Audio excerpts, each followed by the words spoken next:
I do not take my freedom of worship for granted. Every single day I live in this country, I see as my last day of freedom to worship God.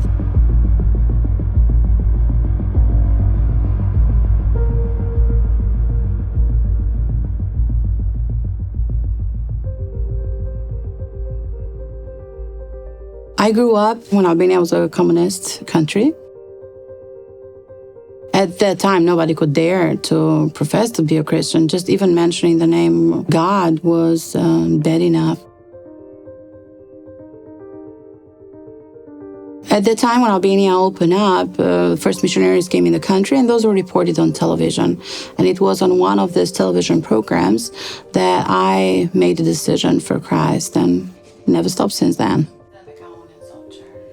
I always been involved in media. I love media. That was my dream job. That's the only thing I want to do in my life. So I really wanted to use my gifts and talents for a higher purpose, for building the kingdom of God.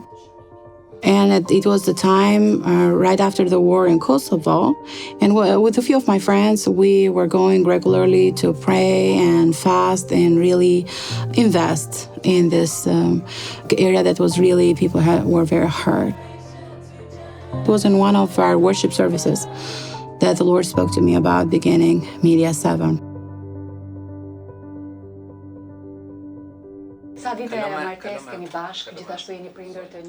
In our ministry, we strongly believe that Jesus has an answer for every single problem we have. But we don't talk about religions. We talk about how you can have a new life, a different life. It is Christ in our daily walk with Him, and you just have to open your heart and continue your life with Him. Sepse ata që jetojnë sipas mishit, do me thënë ata që po jetojnë në mëkat, që nuk e kanë pranuar Krishtin si shpëtimtar mbas. We started broadcasting Dr. Stanley's messages in, I think, 2005. And it's been an absolute great joy. We really could see the impact that it had in the local church. So it's not just the radio and television. We want to reach our people wherever they are. We have so many testimonies of our staff that was so much blessed from the program itself and grew, as well as a lot of our listeners. We really could see the impact that it had in the local church.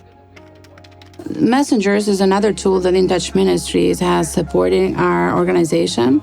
We have been able to help a lot of our listeners in remote areas, and a lot of our listeners who are in families where they are not free to practice their faith, and people from the blind community. So we've been so much blessed with being able to support them in a new way.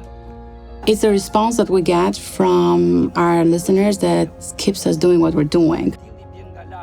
Every single day I live in this country, I see as my last day of freedom to worship God.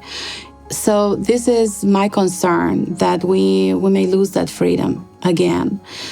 And I always share with our staff, we do not own tomorrow. What we own is today. And I thank God for giving me this opportunity that, again, I had another day on earth to give glory to His name. And that's my concern. I want to make sure that through my life and what I do and I say, that the name of the Lord is glorified.